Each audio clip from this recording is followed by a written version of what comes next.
கரூர்ல நடந்த அந்த நெரிசல் சம்பவம் தமிழ்நாட்டே உலுக்கிடுச்சு.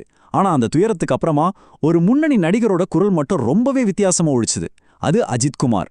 அவர் அப்படி என்னதான் சொன்னாரு? அது ஏன் இப்போ இவ்வளவு முக்கியத்துவம் பெறுது? வாங்க இத பத்தி கொஞ்சம் ஆழமா பார்க்கலாம். பொதுவா ஒரு துயரமான சம்பவம் நடந்தா பல பேர் பலவிதமா பேசுவாங்க இல்லையா? ஆனா இந்த முறை ஒரு ஸ்டாரோட வாய்ஸ் மட்டும் தனியா கேட்டுச்சு. அதுவும் யாருமே எதிர்பார்க்காத ஒரு கோணத்துல இருந்து. அவர் யாரையும் கை நீட்டி குற்றம் சொல்லல. அதுக்கு பதிலா நம்ம சமுதாயத்துக்கே ஒரு கண்ணாடிய காட்டினாரு. பழிய இன்னொருத்தர் மேல போடாம ஏன் நம்மள நாமே சுயபரிசோதனை செஞ்சுக்கணும்னு சொன்னாரு. அதுக்கு பின்னாடி இருக்கிற உண்மையான காரணம் என்ன? வாங்க இதையும் கொஞ்சம் ஆராய்வோம். சரி, அஜித்குமார் சொன்ன வார்த்தைகளோட ஆழத்தை நாம முழுசா புரிஞ்சுக்கிறதுக்கு முன்னாடி முதல்ல அந்த சம்பவம் நடந்தப்போ என்ன சூழல் இருந்துச்சுன்னு நம்ம திரும்பி பார்க்கணும். செப்டம்பர் 27, 2025 நடிகர் அரசியல்வாதி விஜய் கரூர்ல ஒரு பேரணி நடத்துறாரு. அங்க கூடின கூட்டம் கட்டுக்கடங்காம போனதால ஒரு துயரமான நெரிசல் ஏற்படுது. இந்த சம்பவத்துல ஏற்பட்ட உயிரிழப்புகளுக்கு விஜய் உடனே தன்னோட ஆழ்ந்த வருத்தத்தையும் தெரிவிச்சாரு. இதுதான் இந்த மொத்த விவாதத்துக்கும் தொடக்க புள்ளியா இருந்துச்சு. இப்படி ஒரு சூழலை தான் சக நடிகரான அஜித்குமார் இந்த விஷயத்த பத்தி பேச முன் வந்தாரு. ஆனா பாருங்க, அவரோட பார்வை மத்தவங்க கொடுத்த ரியாக்ஷன்ஸ்ல இருந்து டோட்டலா வேற மாதிரி இருந்துச்சு. அவர் யாரையும் தப்பு சொல்லல, அதே சமயம் யாருக்காகவும் வக்காலத்து வாங்கவும் இல்ல. சிம்பிளா இந்த மாதிரி ஒரு சம்பவம் ஏன் நடந்துச்சுன்னு நம்ம எல்லாரும் கொஞ்சம் உட்கார்ந்து யோசிக்கணும்னு கேட்டுக்கிட்டாரு. ஓகே, இப்போ அஜித்குமாரோட வாதத்தோட முக்கியமான பகுதிக்குள்ள போலாம். அவர் முன்வச்ச முக்கிய கருத்துக்கள் என்னென்னு ஒன்னொன்னா பார்க்கலாம் வாங்க. அவர் சொன்னதுல ரொம்ப ரொம்ப முக்கியமான விஷயம் என்னன்னா, இது ஒரு தனிப்பட்ட நபரோட தப்பு கிடையாதுங்கிறது தான். இது நம்ம எல்லாருடைய கூட்டு பொறுப்பு. இதுதான் அவரோட மொத்த வாதத்துக்கும் அடித்தளமா இருந்துச்சு. அவரோட வார்த்தைகளே சொல்றேன் கேளுங்க. அந்த தனிநபர் மட்டும் பொறுப்பல்ல, நாம் அனைவரும் பொறுப்பு. இந்த வார்த்தைகள்ல எவ்வளவு பெரிய அர்த்தம் இருக்கு பாருங்க. இது பழிய மடைமாத்தி விடுறதில்ல, நாம எல்லாருமே இதுல ஒரு பங்குன்னு சொல்றது.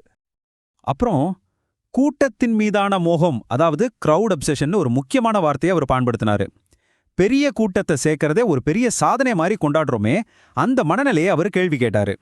இந்த மாதிரி ஒரு எண்ணத்தை மீடியா இன்னும் பெருசா காட்டுது, அதனால சினிமா துறைக்கு தான் கெட்ட பேர் வருதுன்னு அவர் சொன்னாரு. ரசிகர் மன்ற கலாச்சாரம் பத்தி பேசும்போதும் அவர் ரொம்ப தெளிவா இருந்தாரு. அதாவது, ஃபேன்ஸோட அன்பை நான் மதிக்கிறேன், ஆனா அந்த அன்பை வெளிப்படுத்துறதுக்கு இன்னும் நல்ல வழிகள் இருக்குன்னு சொன்னாரு. கூட்டத்தை கூட்டி பெருமை தேடிக்கிற மனப்பான்மையை நாம நிறுத்தணும், அளவுக்கு மிஞ்சினால் அமிர்தமும் நஞ்சுன்னு ரொம்ப கரெக்டா ஒரு எச்சரிக்கையும் கொடுத்தாரு. இது ஏதோ தத்துவம் மாதிரி காதுல கேட்கலாம், ஆனா இது அவரோட சொந்த வாழ்க்கையும் பாதிச்சிருக்கு.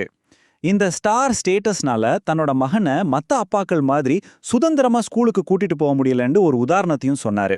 இது இந்த விவாதத்துக்கு ஒரு எமோஷனல் டச் கொடுக்குது இல்லையா? சரி, அஜித் இந்த மாதிரி பேசினதுக்கு அப்புறம் மக்களோட ரியாக்ஷன் எப்படி இருந்துச்சு, அத அடுத்து பார்க்கலாம். சோஷியல் மீடியால பாத்தீங்கன்னா நிறைய பேரு அவரோட பேச்ச பாராட்டினாங்க. ஒரு சக நடிகரை காப்பாத்தவோ இல்ல குறை சொல்லவோ நினைக்காம ரொம்ப மெச்சோர்டா ஆழமான ஒரு சிந்தனையை முன் வச்சிருக்காருன்னு பலரும் சொன்னாங்க. இது கண்டிப்பா பேசப்பட வேண்டிய ஒரு விஷயம்னு எல்லாரும் ஒத்துக்கிட்டாங்க. அஜித்தோட பார்வை ஏன் இவ்ளோ ஸ்பெஷலா இருந்துச்சுன்னு யோசிச்சிங்கன்னா, பொதுவா இந்த மாதிரி ஒரு சம்பவம் நடந்தா என்ன ஆகும்? ஒன்னு யாராவது ஒருத்தரை குறை சொல்லுவாங்க, இல்லனா நிகழ்ச்சி ஏற்பாடுகள் சரியில்லைன்னு பேசுவாங்க. ஆனா அஜித் என்ன பண்ணாரு? சமூகத்தோட மனநிலை, மீடியாவோட பங்கு, நம்ம கலாச்சாரத்துல என்ன மாற்றம் வரணும்னு பிரச்சனையோட ஆணிவேர் வரைக்கும் போனாரு. இதன் மூலமா அவர் இந்த விவாதத்தோட போக்கே மாத்திட்டாருன்னே சொல்லலாம். இது ஏதோ ஒரு நிகழ்ச்சி ஏற்பாட்டுல நடந்த தப்பு மட்டும் இல்ல, இந்த மாதிரி ஆபத்துகளை உருவாக்குற நம்ம கலாச்சாரத்தோட ஒரு பிரதிபலிப்பு தான்னு ஒரு ஆழமான கருத்தை விதைச்சிட்டாரு. இறுதியா இந்த மொத்த உரையாடலும் ஒரு தனிப்பட்ட நடிகர் இல்லனா ஒரு தனிப்பட்ட சம்பவத்தை பத்தி மட்டும் இல்ல, அதுக்கும் மேல இது நமக்கு என்ன சொல்ல வருதுன்னு பாப்போம். அஜித்குமாரோட கருத்துக்கள் கரூர்ல நடந்த ஒரு சரிப்பட்ட துயர சம்பவத்தை புகழுக்கும் ரசிகர்களுக்கும் இடையில இருக்கிற அந்த சிக்கலான உறவை பத்தின ஒரு பெரிய உலகளாவிய உரையாடலா மாத்திருக்கு. இது தமிழ் சினிமாவுக்கு மட்டும் இல்ல, நம்ம எல்லாருக்குமே ஒரு முக்கியமான பாடம். அப்போ இது நம்மள ஒரு முக்கியமான கேள்வி கிட்ட கொண்டு வந்து நிறுத்துது.